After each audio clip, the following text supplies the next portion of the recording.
Ami's world 2025 വീണ്ടും ഏവർക്കും സ്വാഗതം.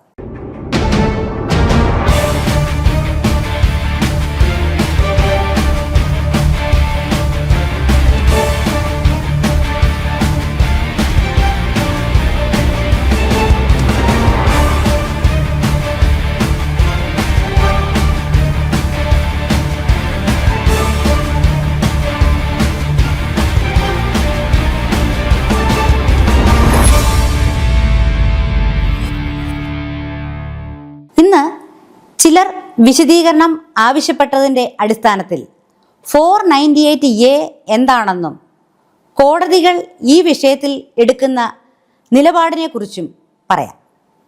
498A എന്നത് ഇന്ത്യൻ പീനൽ കോഡിൽ വിവാഹിതയായ സ്ത്രീയെ ഭർത്താവോ ഭർത്താവിൻ്റെ ബന്ധുക്കളോ പീഡിപ്പിക്കുന്നതിനെതിരെയുള്ള നിയമസംരക്ഷണം, ഡൊമസ്റ്റിക് വയലൻസ്.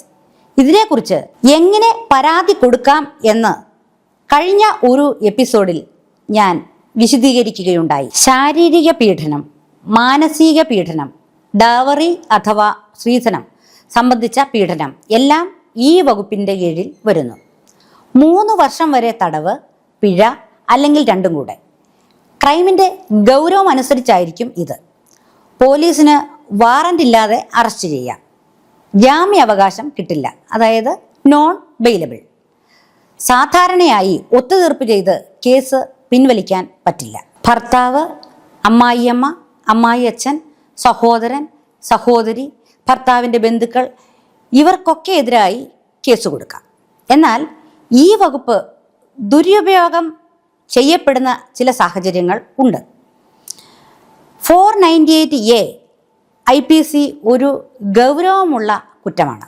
എന്നാൽ വ്യാജമായി ഫയൽ ചെയ്താൽ നിയമപരമായ ശക്തമായ സംരക്ഷണം ഉണ്ട്.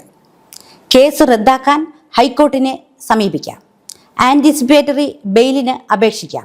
ഇനി അറസ്റ്റ് ഉണ്ടായാൽ റെഗുലർ ബെയിലിന് അപേക്ഷിക്കാം. ഇല്ലീഗൽ അറസ്റ്റിന് കോമ്പൻസേഷൻ വരെ ആവശ്യപ്പെടാം. Amesh Kumar versus state of Bihar എന്ന കേസിൽ സുപ്രീം കോടതി നിലപാട് വ്യക്തമാക്കിയിട്ടുണ്ട്. IPC 498A 406 വകുപ്പുകൾ പ്രകാരമാണ് അമേഷ് കുമാറിന് എതിരെ കേസെടുത്തത്. വിവാഹം കഴിഞ്ഞ് അധികനാൾ കഴിയും മുൻപേ നൽകിയ പരാതിയിൽ ആരോപണങ്ങൾ പ്രാഥമികമായി പരിശോധിക്കാതെയും അറസ്റ്റ് ആവശ്യമാണോ എന്ന് ചിന്തിക്കാതെയുമാണ് പോലീസ് അറസ്റ്റിലേക്ക് നീങ്ങിയത്. 498A വകുപ്പ് ദുർവിനിയോഗം ചെയ്ത സാഹചര്യത്തിൽ പ്രതി സുപ്രീം കോടതിയെ സമീപിച്ചു. സുപ്രീം കോടതി നിർണായക നിലപാട് വ്യക്തമാക്കി. കേസ് രജിസ്റ്റർ ചെയ്തതുകൊണ്ട് മാത്രം അറസ്റ്റ് നിർബന്ധമല്ല. CRPC സെക്ഷൻ 41 പ്രകാരം ഇപ്പോൾ BNSS സെക്ഷൻ 35 ആയിട്ടുണ്ട്. അറസ്റ്റ് ചെയ്യേണ്ടത് അതീവ ആവശ്യകതയുള്ള സാഹചര്യങ്ങളിൽ മാത്രമാണ്. പോലീസ് വ്യക്തമായ റിപ്പോർട്ട് നൽകുകയും അവ പരിശോധനയ്ക്ക് വിധേയമാക്കുകയും വേണം. CRPC സെക്ഷൻ 41A ഇപ്പോൾ BNSS സെക്ഷൻ 87 പ്രകാരം നോട്ടീസ് നൽകി ഹാജരാക്കുന്നതാണ് നിയമപരമായ മാർഗം എന്ന് സുപ്രീം കോടതി പറയുകയുണ്ടായി. അതുപോലെ താഴെ കോടതികൾക്ക് സുപ്രധാനമായ ഉത്തരവാദിത്വം ഉണ്ട് എന്ന് സുപ്രീം കോടതി പറഞ്ഞു. പോലീസ് ആവശ്യപ്പെടുന്നതുപോലെ റിമാൻഡ് അനുവദിക്കരുതെന്നും BNSS നിബന്ധനകൾ പാലിച്ചിട്ടുണ്ടോ എന്നത് പരിശോധിക്കുക മജിസ്ട്രേറ്റിൻ്റെ കടമയാണ് എന്നും സുപ്രീം കോടതി പറഞ്ഞു. BNSS പ്രാബല്യത്തിൽ വന്ന ശേഷവും വ്യക്തി സ്വാതന്ത്ര്യം ആർട്ടിക്കിൾ 21 സംരക്ഷിക്കാനുള്ള സുപ്രീം കോടതിയുടെ ഈ നിലപാട് ശക്തിയോടെ നിലനിൽക്കുന്നു.